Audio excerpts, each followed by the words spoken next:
در حقیقت خشیت الہی یہ دل کی کیفیت کا نام ہے. ٹھیک ہے. تو کیفیت قلب جب جدا جدا ہیں تو خشیت الہی بھی جدا جدا ہوں گی. ٹھیک، بالکل. اور مقربین کا خشیت کی کیفیت میں ڈوب جانا اور عام لوگوں کا خشیت کی کیفیت میں مبتلا ہو کے ڈوب جانا، اس کے اندر بہت سا فرق ہوگا.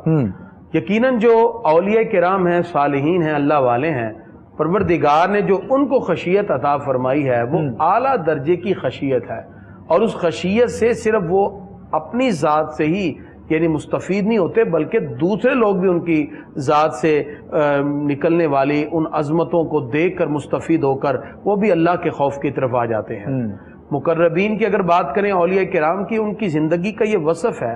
آپ تصوف کے جتنے بھی آرٹیکل اٹھائیں، ان کی گفتگو کو سماعت کریں، تو بنیادی طور پر ان کا وصف خوف الہی، یہی وہ خوبصورت وصف تھا جو وَيُزَكِّيهِمْ کے صیغے کے ساتھ متصف ہو کر وہ دوسرے لوگوں کے دلوں میں منتقل فرما دیتے تھے.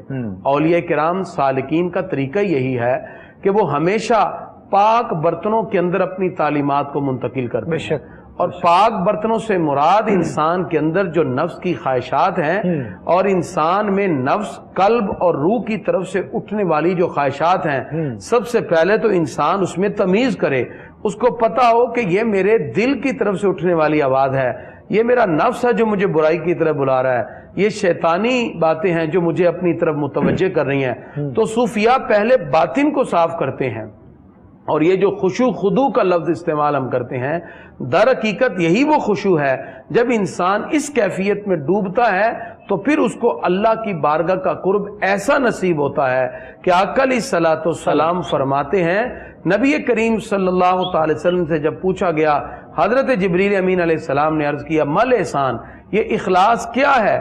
تو سرکار فرماتے ان تعبد اللہ کا انک تراہ، تو اللہ کی اس طرح عبادت کرے کہ جیسے تو اللہ کو دیکھ رہا ہے. فَإِن لَمْ تَكُنْ تَرَاهُ فَإِنَّهُ يَرَاكَ، اگر یہ بات تیرے دل میں پیدا نہیں ہوتی تو اس بات کو دل میں پیدا کر کہ تیرا رب تو تجھے دیکھ رہا ہے. جب یہ کیفیت دل میں پیدا ہو تو خوف خدا اور خشیت الہی سے انسان کو پروردگار پھر اپنی بارگاہ میں سر جھکانے کی توفیق بھی دیتا ہے. سلطانی صاحب، ہمارے ہاں معاشرے میں جو رویہ پایا جا رہا ہے، عموماً کوئی بندہ اگر کسی مسند پہ فائز ہو تو وہ عموماً عبادات اور ریاضت سے بری ذمہ ہو کر اپنی عظمت کو ظاہر کرنے کی کوشش کرتا ہے. حالانکہ جن کو منصب اور مقام اور مرتبہ مل جائے ان کا سر تو کبھی سجدے سے اٹھتا ہی نہیں ہے، چہ جائے کہ کبھی سجدے کی طرف جائے ہی نہ. جیسے صحیح مسلم کی روایت ہے، آقا علیہ الصلوۃ والسلام کی بارگاہ میں جب حضرت ربیعہ اسلمی رضی اللہ عنہ نے پانی پیش کیا، تہجد کا وقت ہے، تو سرکار نے تہجد کے وقت وضو کرتے ہوئے مسکرا کے کہا سل ربیعہ، مانگو ربیعہ، کیا مانگتے ہو؟ عرض کیا اسألک مرافقتک فی الجنہ، پیارے آقا جنت میں آپ کی رفاقت چاہتا ہوں. آقا علیہ الصلوۃ والسلام فرماتے اوا غیر ذالک، جنت تو تجھے مل گئی، اور بھی کچھ مانگنا ہے تو مانگ لو. تو اس کے بعد عرض کرتے ہیں پیارے آقا سب کچھ خدا سے مانگ لیا آپ کو مانگ کر، اب مجھے کسی چیز کی ضرورت نہیں. لیکن یہ جملہ قابل غور ہے حدیث کا. سرکار فرماتے ہیں ربیعہ جنت تو تجھے مل گئی، یہ حدیث کا مفہوم ہے، جنت تجھے مل گئی، لیکن اب کثرت سجود میں میرا ساتھ دیتے رہنا. اس کا مطلب یہ کثرت سجود یہ خشیت الہی کا نتیجہ ہے. کثرت سجود خوف خدا کا نتیجہ ہے جس پر انسان رب کی بارگاہ میں اپنی جبین نیاز کو جھکاتا ہے. حضرت ابو بکر صدیق رضی اللہ تعالیٰ عنہ، جن کے بارے میں اجماع امت ہے نبیوں رسولوں کے بعد سارے انسانوں میں جو سب سے افضل اور اعلیٰ ہے، افضل البشر بعد الانبیاء بالتحقیق، اتنی عظمت والے، اتنی شان والے، ایک چڑیا کو دیکھ کے کہتے ہیں چڑیا تو کتنی خوش قسمت ہے، قیامت میں تیرا حساب نہیں ہوگا، ابو بکر سے حساب و کتاب لیا جائے گا. وہ عظیم ہستی جو سرکار کے داماد بھی ہیں، اور آدم علیہ السلام سے لے کر ہمارے پیارے نبی صلی اللہ علیہ وسلم تک کسی بھی شخص کو یہ شرف نہیں ملا کہ اس کے نکاح میں نبی کی 2 بیٹیاں یکے بعد دیگریں آئی ہوں، جنہوں نے 6 مرتبہ خرید کر جنت سرکار سے لی. حضرت عثمان غنی رضی اللہ عنہ کسی بھی قبر کے پاس کھڑے ہوں تو اتنا روتے ہیں کہ آپ کی آنکھوں سے اتنے آنسو بہتے ہیں کہ آپ کی ریش مبارک اس سے تر ہو جاتی ہے.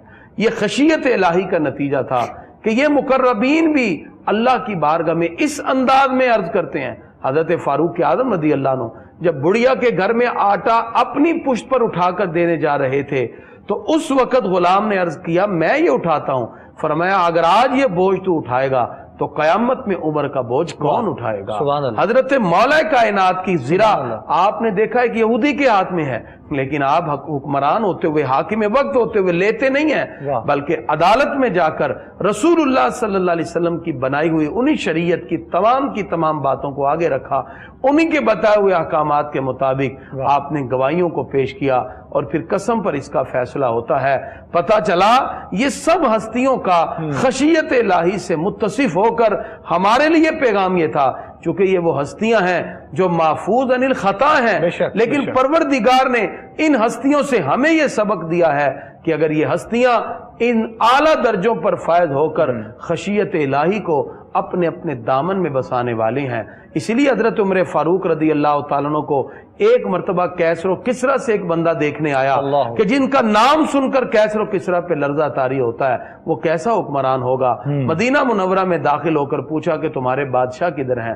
کہا ہمارے بادشاہ نہیں، امیر المومنین ہوتے ہیں. کہا وہ کدھر ہیں؟ کہا ابھی صدقے کے اونٹ لیتے ہوئے ادھر کو جا رہے تھے. وہ شخص جب آگے بڑھا تو حیران رہ گیا. ایک کوڑے کو اپنے سر کے نیچے رکھ کر درخت کے نیچے چھاؤں میں لیٹ کر فاروق اعظم آرام کر رہے تھے. وہ شخص پکار اٹھا، اے امیر المومنین، تو نے دنیا کو انصاف دیا، تجھے درخت کے نیچے اس کی چھاؤں میں بھی نیند آ گئی. ہمارے بادشاہوں نے لوگوں کو انصاف نہ دیا، ان کو بڑے محلات میں بھی نیند نہ آئی. اصل میں یہ خوف الہی، خشیت الہی کا جذبہ ہوتا ہے جس کو اپنا کر انسان پھر دنیا اور آخرت کی ساری کامیابیوں کو اپنے دامن سے وابستہ کرنے